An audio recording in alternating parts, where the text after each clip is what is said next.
नमः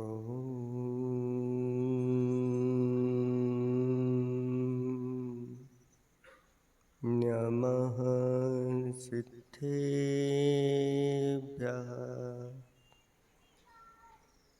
ॐ नमः सिद्धेभ्यः। ॐ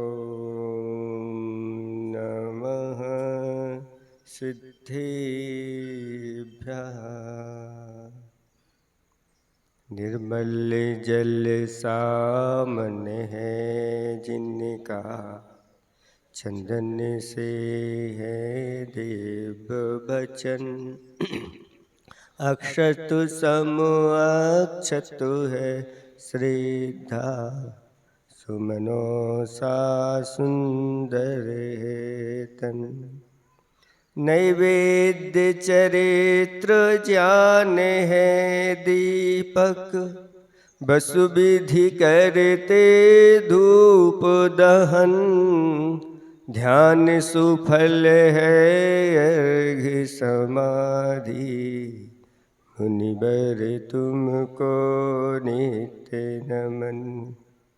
अनर्घ्य पद को पाने गुरुवर, मेरा अर्घ्य समर्पित है। एक जीवन क्या सौ सौ जीवन, गुरुवर तुम्हें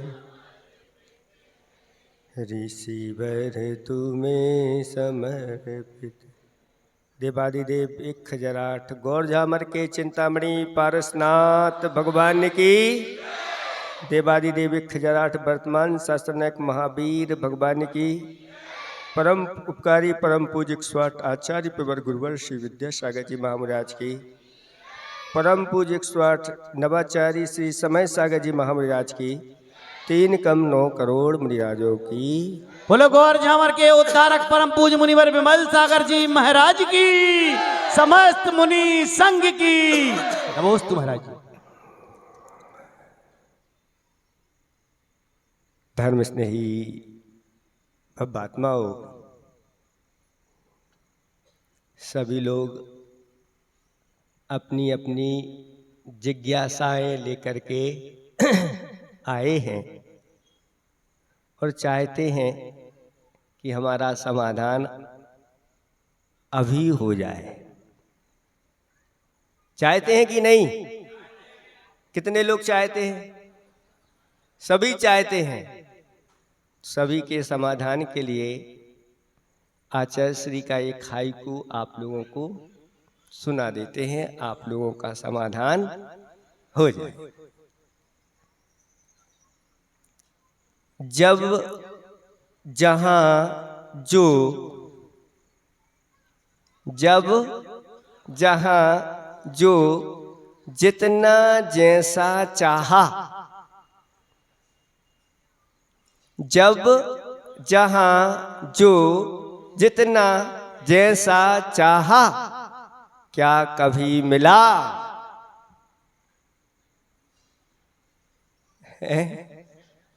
अब महाराज आप समाधान कर रहे थे और आपने ही जिज्ञासा कर दी। अब आप लोग समाधान करो, बोलो।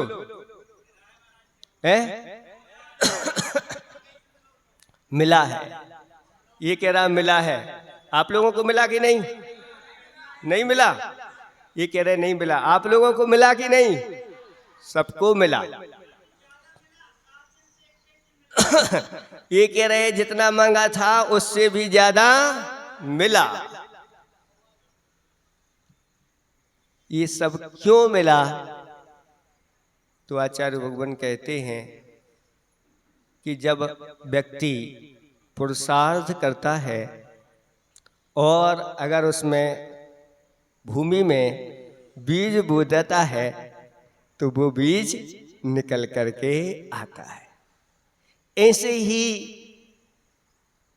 गौर झावर वालों ने पुरुषार्थ कब से प्रारंभ कर दिया था? 2013 से।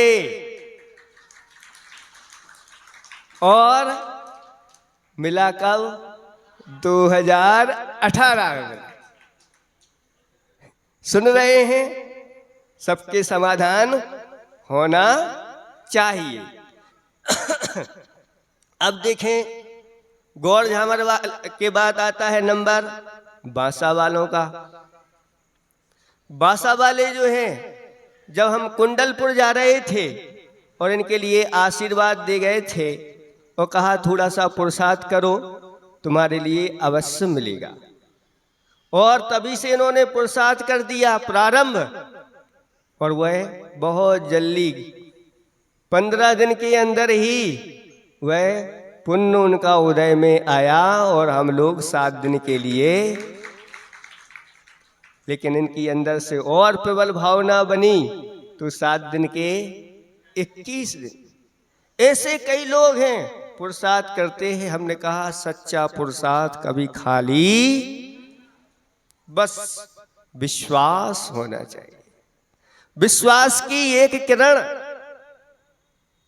चलाए रखो, विश्वास की एक किरण जलाए रखो, सुबह जरूर होगी, चातुर्मास अवश्य होगा, बस माहौल बनाए रखो। ये कभी न कभी तो पुण्य अब बीज डाल दिया है, तो एक दिन तो आएगा, बस इंतजार करना है।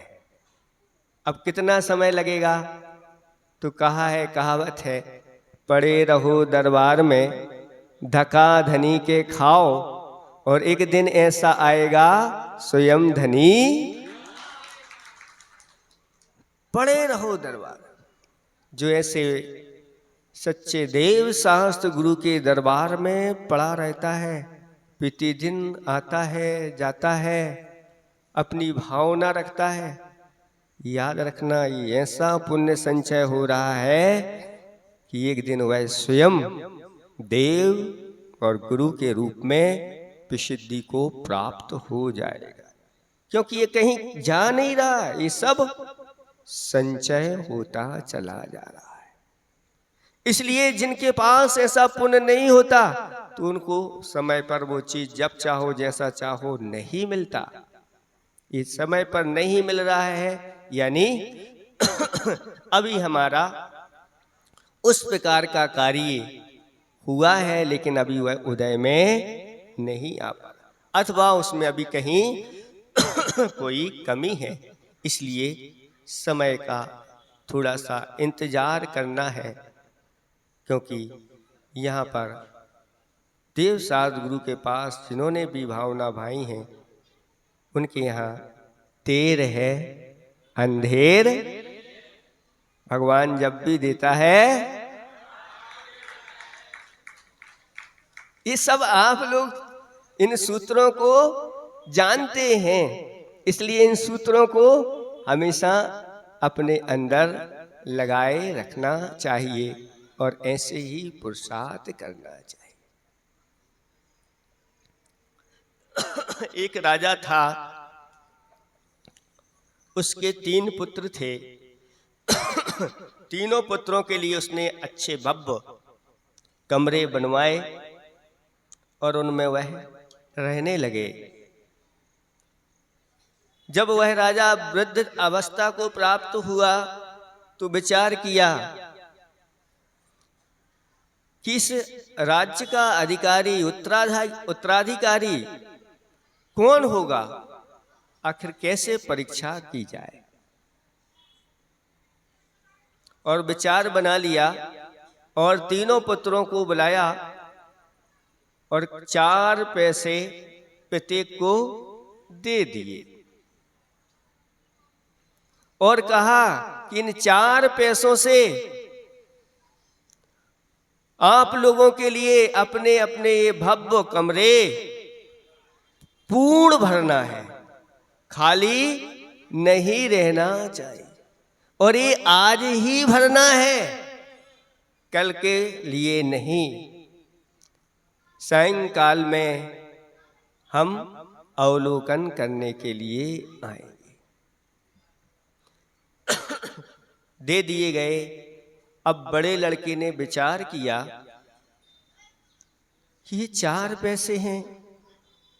सुनो बालको, इधर बैठो, इस तरफ मुख करो, हमारी तरफ हाथ जोड़ो, कान पकड़ो, हाँ, और अच्छे बैठे रहो, है ना, एक दूसरे की तरफ नहीं देखना। क्या हुआ? एक पिताजी के कितने पुत्र थे? 4 कि 3? 3 बताए थे, अब 4 हो गए हैं। 3 पुत्र थे और 4 नहीं। तो अभी आपने जब 4 पुत्र बना दे तो कहोगे महाराज 3 पैसे दिए थे।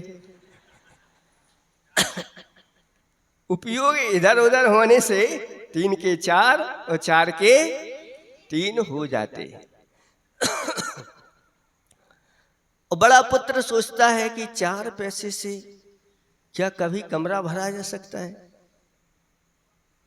पिताजी को क्या हो गया? पिताजी वृद्ध दशा को प्राप्त हो गए हैं, इसलिए अब सठिया गए हैं। क्या हो गए? सठियाना जानते हैं आप लोग?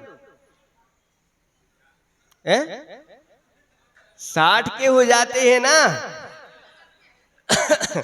जब 60, 61, 62, 63, 64, 65, 66, 67, 68 तक ये सब सठियाना कहलाता है। एक आगे अगर बढ़ गए तो गड़बड़ हो जाए। इस 4 पैसे से आएगा तो आएगा, क्या आएगा? विचार करता है और झल्ला के कहता है इन 4 पैसों से तो मात्र अगर कहीं कुछ भर सकता है तो गलियों के जो कूड़ा कचरा है इनसे ही कमरा भर सकता है। दूसरा पुत्र वो भी विचार करने लगा कि पिताजी को क्या हो गया, अब और कोई काम नहीं।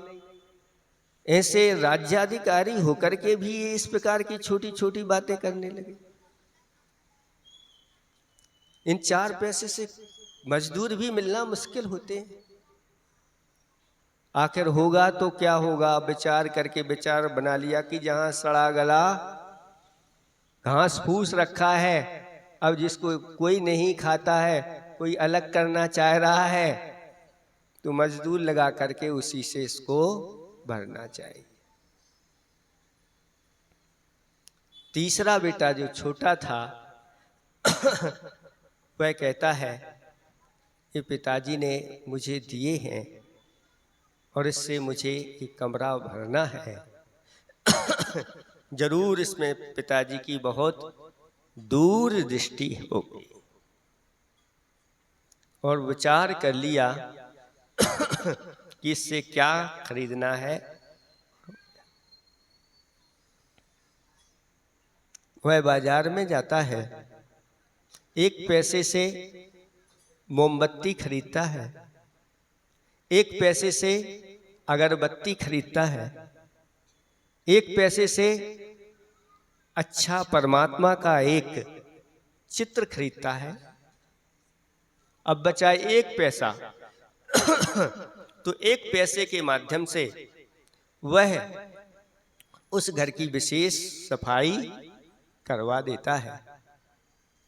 शाम को जब पिताजी देखने के लिए आते हैं, अवलोकन करने के लिए आते हैं, और जैसे ही बड़े के ओर जाते हैं तो कमरे की ओर जैसे ही जाते हैं वहीं से लौटने के भाव हो गए। देख रहे हैं कि इसमें से दुर्गंध ही फूट रही है, यहाँ जाना ठीक नहीं। दूसरे के कमरे में गए तो वहां पर सड़ी खराब ऐसी घास फूस भरी हुई थी। जब तीसरे के यहाँ पहुंचते हैं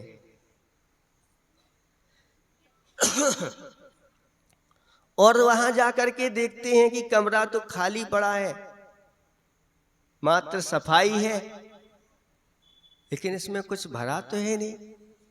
क्यों बेटे, तुमने इसमें कुछ भरा नहीं? पिताजी 2 मिनट, अभी तुरंत भर जाएगा। पिताजी कहते हैं अभी तुरंत भर जाएगा, इतना बड़ा कमरा? हाँ। और तुरंत उसने मोमबत्तियां जलाई, प्रकाश पूरे में भर गया। अगरबत्ती जलाई, अगरबत्ती का सुवास पूरे कमरे में फैल गया, यहां तक कि बाहर भी निकलने लगा, यानी ओवरफ्लो हो गया। कौन सा बेटा समझदार है? छोटा है। ये कथा किसकी है? ये आप सबकी नहीं, हम सबकी एक कथा है। कैसे है महाराज, सुनाओ। तो 4 पैसे हैं मानव के 4 भाव, 4 अवस्थाएं। एक बालक अवस्था है, एक युवावस्था है, एक प्रौढ़ अवस्था है और एक वृद्ध अवस्था है। ये 4 अवस्थाएं आपके लिए मिली हुई है। कमरा क्या है? हमारा जीवन कमरा है। और आज्ञा देने वाले कौन हैं? गुरु महाराज आज्ञा देने वाले हैं। इन 4 पैसों से अपने जीवन रूपी कमरे को आप लोगों को भरना है। एक व्यक्ति तो उन 4 पैसों के माध्यम से विषय कसाय रूपी सड़ा गला कूड़ा कचड़ा, पाप विषण रूपी कूड़ा कचड़ा अपने अंदर भरता है। कहते हैं जो अभक्ष खा रहे हैं वह अपने पेट को कूड़ा घर बना रहे हैं।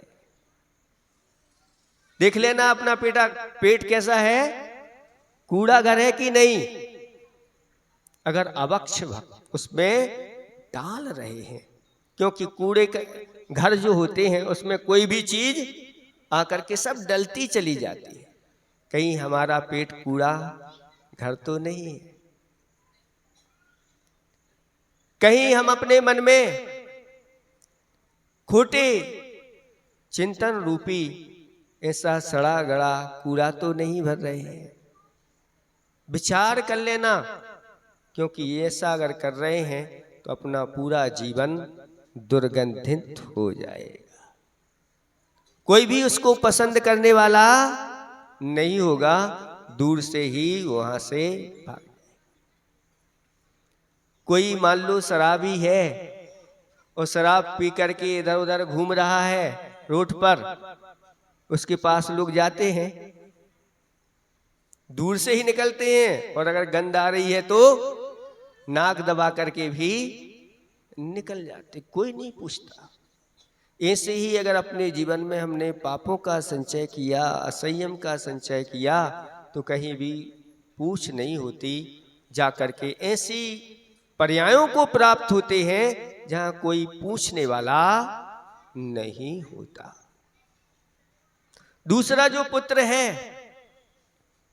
उसने अज्ञान के कारण से ऐसे अपना जीवन में प्रमाद रूपी सड़ा गला ये घास फूस भर करके रखा, या इंद्रिय विषयों को ही मुख्य मान करके उसने अपने जीवन को भरा।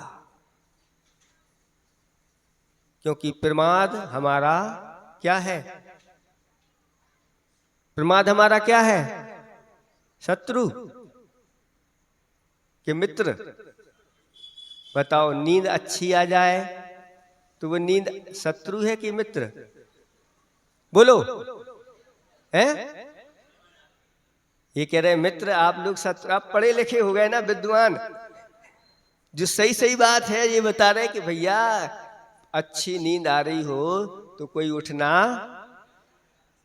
तो वो शत्रु है कि प्रमाद मित्र है?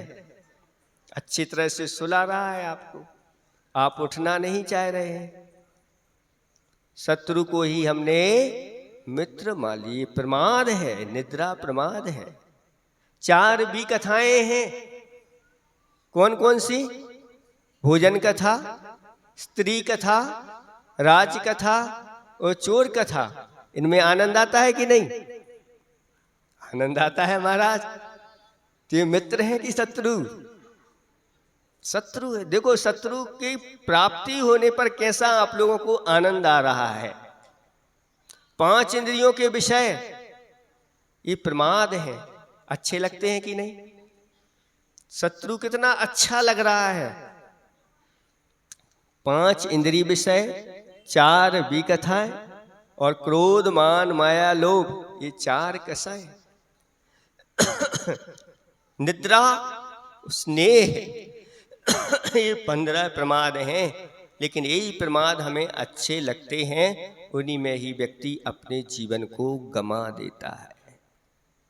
लेकिन जिस दिन ये चीजें हमें शत्रु के रूप में प्रतीत होने लगती हैं, उसका जीवन उज्जवल बनता है, भव्य बनता है, वह जागृत रहता है, प्रति समय वह सजग रहता है।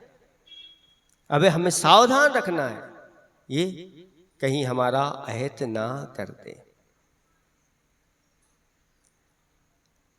रात्रि का समय है, आपको निद्रा आने वाली है। इतने में भी शोरगुल हो गया कि अंदर एक काला सर्प घुस गया है। क्या हो गया? एक काला सर्प घुस गया है। कहां? घर में घुसा हो चाहे नहीं, दिमाग में तो बस किसी ने कह दिया, सही में नहीं, ऊसई ऊसई। अब ऊसई ऊसई जब कह दिया है और उसमें घुसा नहीं, लेकिन दिमाग में तो घुस गया है। अब नींद नहीं आ रही। वहां से एक चूहा निकला और खुरखुर की आवाज आई। टॉर्च लेके ढूंढ रहे हैं, अब वो दिख ही नहीं रहा है कहां है, क्योंकि दिमाग में तो घुस गया। निद्रा नहीं आती, रात भर भी कूलर भी चले, पंखा भी चले, एसी भी, और अच्छे अच्छे भजन भी कोई सुनाए, लोरियां भी सुनाए, तो नींद नहीं आई। अब कहां गया प्रमाद? है सब भाग गया। बस ऐसे ही कुछ चीजें अपने दिमाग में अगर आपने रख ली, ये प्रमाद भाग जाता है और व्यक्ति सजग हो जाता है और सावधानी से अपने कार्य को करने लग जाता है। इसलिए इस प्रमाद को छोड़ो।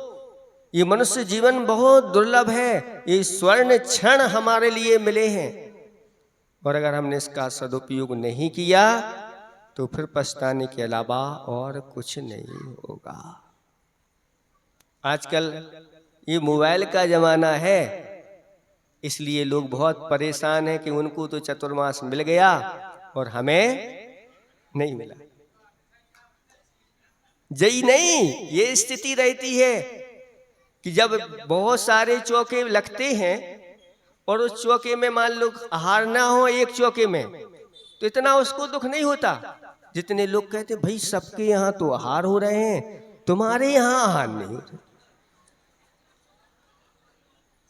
लोग परेशान कर देते हैं। जितना आहार नहीं होना उतना परेशानी का कारण नहीं, जितने लोग बार बार टोक टोक करके परेशान कर देते हैं। ऐसे ही ये अभी चातुर्मास जब आपको निकल आए हैं कि यहाँ यहाँ ऐसे हैं, अभी बताया था हमारा, ये पक्का मत समझो, क्योंकि जब तक कलश स्थापना हो नहीं जाती तब तक पक्का नहीं होता।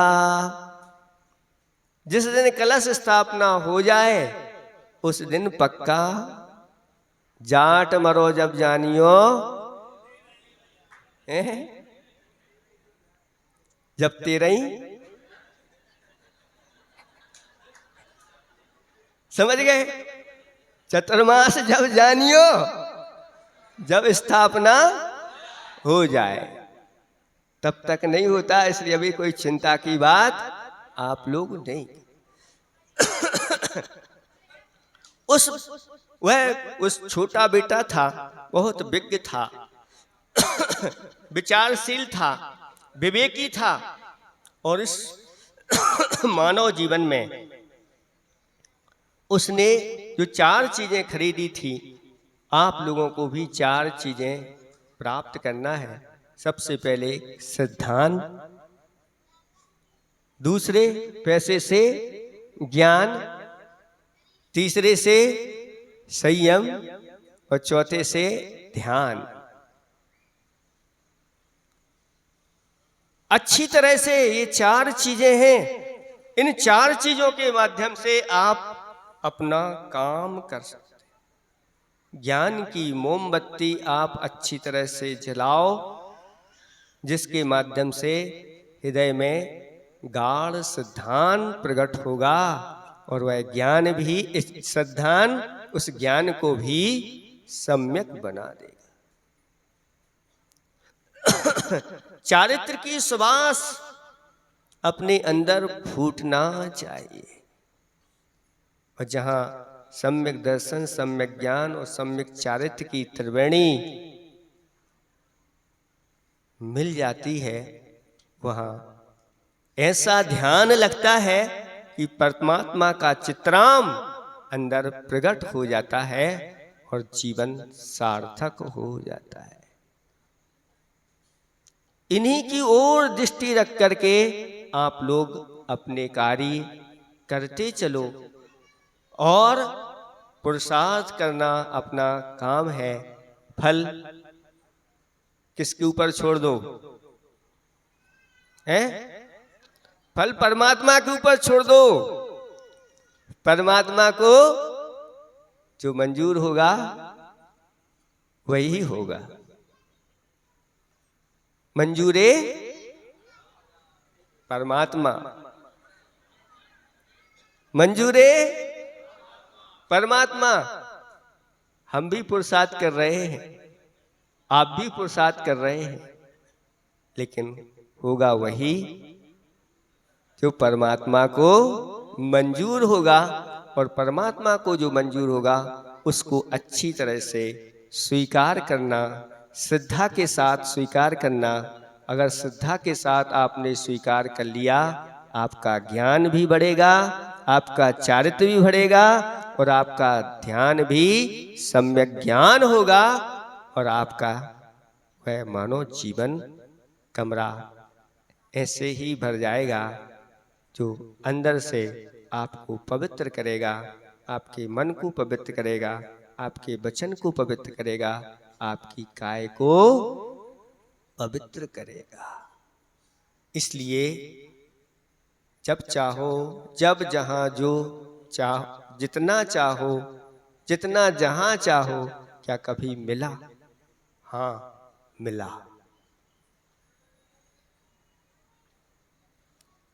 ऐसे लोग जो धर्म का संचय करते हैं, दान, पूजा, शील, उपवास में अपने आप को लगाए रहते हैं, उनके लिए ये सब चीजें प्राप्त होती हैं। भोग भूमि में पहुंच गए तो वहां जब, जहां, जो, जितना, जैसा आप चाहो, वो सारी चीजें भोग भूमि में प्राप्त होती हैं। होती कि नहीं? स्वाध्याय किया है कि नहीं? आप भोग भूमि के बारे में पढ़िए। अभी भी शाश्वत 30 भोग भूमियां इस 2.5 द्वीप में हैं, जहां पर कल्प वृक्ष हैं 10 प्रकार के। उन 10 प्रकार के कल्प वृक्षों से आप जो चाहो, जितना चाहो, जैसा चाहो, जहां चाहो, सभी प्रकार की आपकी इच्छाओं की पूर्ति उन कल्प वृक्षों के माध्यम से होती है। कमाना कुछ नहीं, सिर्फ आप तो मांग करते चले जाओ और मिलता चला जाता है। क्या चाहिए आपको? चौमासा भोग भूमि में जाके चौमासा नहीं मांगा जाता, वहां तो 10 प्रकार के कल्प वृक्ष हैं। वहां चतुर्मास महाराज तो कोई दुर्लभ हैं पहुंच जाएं, कोई कोई रिद्धिधारी मुनिराज वहां पहुंच जाते हैं किसी को संबोधन करने के लिए, और वहां जाकर के संबोधन करते हैं और उस समय संबोधन करके उनको सम्यक दर्शन प्राप्त करा देते हैं। इतने में ही वह अपने आप को धन्य मानने लगते हैं कि हमारा जीवन धन्य हो गया। थोड़ी सी संगति मिलती है, और आप लोगों को तो कितने दिनों से संगति मिल रही है, बिलात दिनों से, गिनती नहीं है कितने दिन से मिल रही है। फिर भी कितने लोगों ने अपने अंदर सम्यक दर्शन को प्राप्त किया, कितने लोगों ने सम्यक ज्ञान को प्राप्त किया, कितने लोगों ने अपने अंदर सम्यक दर्शन चारित्र को प्राप्त। आते हैं कुछ ऐसे बड़े लोग आते हैं जो अपने कार्य को सिद्ध कर लेते हैं। यहाँ के बालक बालिकाओं ने तो पुरुषार्थ पूरा कर दिया और अष्टमूल गुणों को धारण कर लिया। बड़े लोग सोच रहे हैं कि करें कि नहीं करें, आ जाते हैं, कह जाते हैं महाराज हम भी सोच रहे हैं कि मुंडन करा करके उस तमाकू के पीछे, लेकिन ये सब चीजें नहीं हो पा रही, लेकिन हम उसको भी अब छोड़ देंगे। तो हमने कहा ठीक है, अपना बहुमत बढ़ाओ, कितने लोग तैयार हैं, अगर आ जाएं मुंडन करके तो उनके भी संस्कार हम जाते जाते कर सकते। आप लोगों के ऊपर है, संस्कारित किसको होना है, जो चाहता है वो हो सकता है, नहीं तो ये निकल जाए। नदी है ये कब निकल जाए पता नहीं। किसी कवि ने एक कविता बनाई, महाराज सुनो, हमने भी एक कविता बनाई। हमने की कैसी बनाई? नदी जो है ना बहती हुई तेजी से भाग रही थी, और पथिक ने देखा ये बहुत तेजी से भाग रही है। उस नदी से कहा, नदी थोड़ा रुक जा, थोड़ा रुक जा, थोड़ा रुक जा। नदी ने क्या उत्तर दिया? आज थोड़ा रुक जा। नदी ने कहा कल कल कल कल कल कल कल कल कल कल, और आगे निकल गई। वह कहती है आज नहीं, कल रुकेंगे, और कल कभी आता नहीं, इसलिए नदी तो अपने गंतव्य तक पहुंचेगी।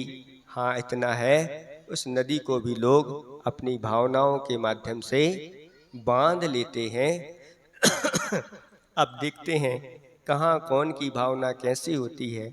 सब बांध रहे हैं, सबको मिल रहा है, जिन्हें चाहिए उन्हें मिलेगा। जो उसे ही कर रहे हैं उनके लिए तो उसे ही आशीर्वाद मिलके निकल जाएगा। अहिंसा परमो धर्म की। और ये परम पूज्य मुनिवर श्री गई है, आप लोग बिना भोजन करे बिल्कुल भी ना जाएं। हमारी महिला मंडल गौरझा मन ने इस बार सभी को शुद्ध भोजन कराने के भाव से, सामूहिक नहीं शुद्ध भोजन सभी के चौकों में आपका होगा। आपको हमारा अतिथि